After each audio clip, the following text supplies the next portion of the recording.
Alright guys, I am headed to my arthritis appointment. Supposed to be there at 10:30 and it's 10:17, so it's just like probably about 5 minutes away from my house, so I should make it. So yeah, I'm just gonna go to that and just talk to her and just let her know, because she thinks I have been taking the medication that she prescribed for me and I haven't. So yeah, I'm gonna go talk to her, let her know what I've been dealing with as far as, trying to eat right and stuff. And so yeah, I'll give y'all guys an update to let you know how everything went. Stay tuned if you are interested. Here we are. This is where I need. Alright guys, I'm in here waiting for the doctor to show up. As you know, I'm not going to be able to record when she comes in, so I will give you guys an update after I talk with her. And alright guys, I am back from my appointment. I am back home. It is 11:13. I actually walked out of there at 11:05.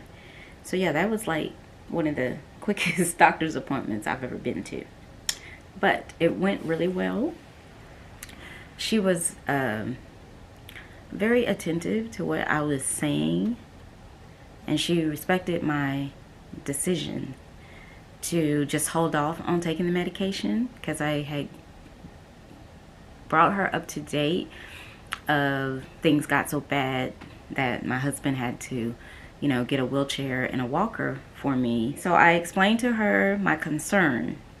And one of my main concerns was the fact that because I had Guillain-Barré syndrome back in 2000, I had read on Google, and it's funny because I told her, I said, I know you doctors don't like when we start Googling stuff, and I know you can't, believe everything you read on the internet, but of course it raised my attention to like, in taking this methotrexate, knowing that I had Guillain-Barré syndrome and now suffer from nerve damage, is that a recipe for something disastrous to go on?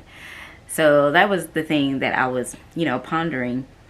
And I brought my concerns to her, and because she is my rheumatologist, I don't think she knew either that I had Guillain-Barré syndrome.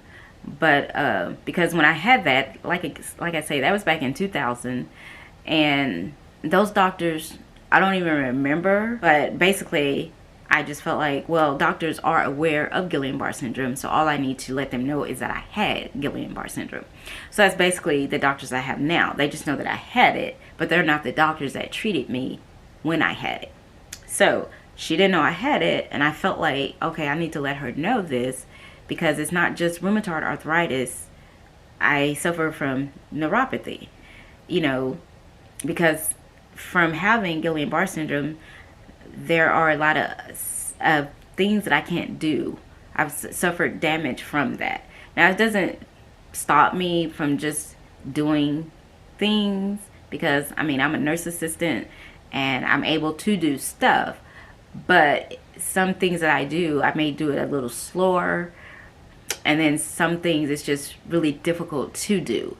So I won't say that I can't do it. It's just a struggle to do some of these things. And then some of them aren't even wise to do, given the nerve damage that I suffered with. So that being said, I brought her up to speed with that and told her I was hospitalized for 6 months. So I wanted her to see the seriousness of it, and I had to be rehabilitated, learn how to walk, talk, all over again. And so I let her know also that upon eating better, because most of the foods that I were eating were causing more inflammation on top of the inflammation I was already enduring because of the neuropathy and because of the rheumatoid arthritis. So now I'm eating foods that are it's just like piling it on top of it, inflammation upon inflammation. And so I told her it's no wonder I was in so much pain. I said, so that weekend, I was already eating better, starting to eat better, but that's what really made me just stop cold turkey. I'm like, yes, I love fried chicken, but I can't have fried chicken. I can't have any processed foods, any fast foods. And I'm not going to eat those things because I can see just in the 3 weeks that I've been eating better, that I haven't had any pain in my foot. I mean, it's such an awesome feeling to wake up and put my foot on the floor, get out of bed and put my foot on the floor and not experience pain when my foot touches the floor. And so, being that I'm not taking the methotrexate that I was given, and all I've been doing so far is eating better, that's just letting me know, hey, a lot of this is due to what I'm putting into my body. So, yeah, I told her I know that just eating right is just not going to rid me of rheumatoid arthritis. So I know there's still something I probably should be taking. I said, but, you know, I'm bringing these, that, you know, now that I've shared with you this, I'm coming to you for your feedback and your response. And at that point, she said she believed that the I'm sure I'm not pronouncing this right, but it's hydroxychloroquine.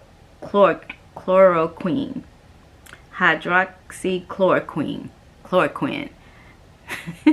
She believed that would be a better fit for me after I expressed to her, you know, what all I had just, you know, shared just now.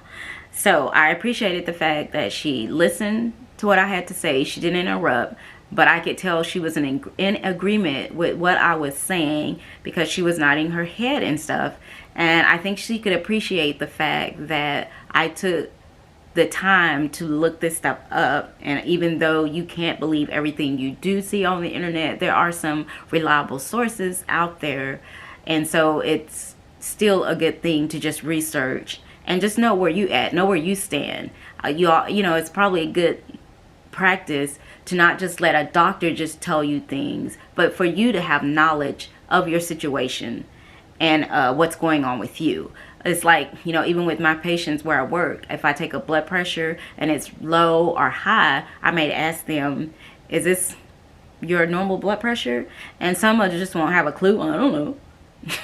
And some will say, no, I generally do this or I generally do that. So I think it's a good practice for you to be aware of your own health diagnosis.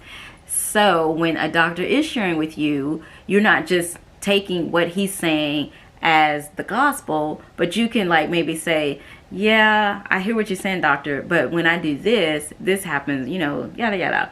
Now, of course, they've been given the licenses to do what they do, and we're not a doctor, but we know our body better than anyone else, or we should.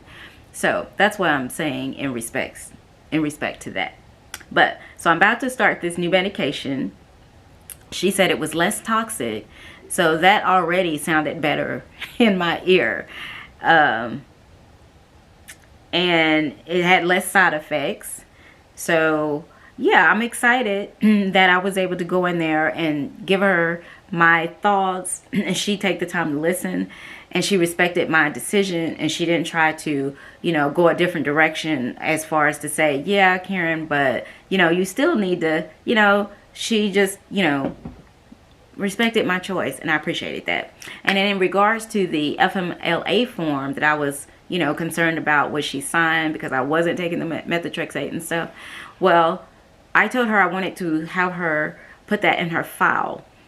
And because it was recommended by my supervisor to submit this form due to the fact that there are several times that I may call in where I can't work due to my arthritis. And so I told her because I wasn't experiencing any pain right now, the only thing I'm experiencing right now was because that fall I suffered, you know, it still got a little, not a lot of pain, but, you know, it's still a little aggravated from the fall. And so I told her as far as that goes, I would like for her to hold on to that. And in the event that I start to have to be calling in, then I would like for her to go ahead and fill out this form for the intermittent FMLA, so it protects me from you know, numerous absences. So she was okay with that. She took the form. So basically, I mean, it went really well. All praise to God for just working that out, you know, because I always want to be in good standing with the doctor. I don't want to just go against what they're saying. I do want to take their advice and whatever, but you know, I just think that, you know, we are developing a really, what is that word, camaraderie between us two. And so she's seeing where I stand and seeing where I want to be, and she's on ball. She's in support of that. She's in support of that with me. So I'm gonna stop rambling. I just wanted to give you guys that update. And I'll also keep you posted on this new medication that I am about to try to let you know how well that is working for me as well. And just let you guys know how that went. I am still continuing to eat better. And, you know, I actually have found some recipes that, you know, are really tasty now. And I'm really enjoying it. It's not so much now that it's like, wasn't depressing, but it was just like, man, is this what I gotta be eating from now on? But I found some ways, you know, it's kind of like when life throws you lemons, you make lemonade. So rather than just looking back on the things that I can't have, the fried chicken, the potato chips, the cherry vanilla cokes from Sonic, I'm looking forward to the fact that, hey, I'm eating things that are more healthier for my body. And in the long run, not only is it going to benefit me with the rheumatoid arthritis, but it's going to be more healthy for me in the long run, where, you know, it takes away from just being sluggish. You know, your brain is a little bit more sharper. It's just a lot of good benefits, as I'm sure you all are aware of. So yeah, guys, thank you for taking the time to listen. And as always, peace out. And I will see you in my next one.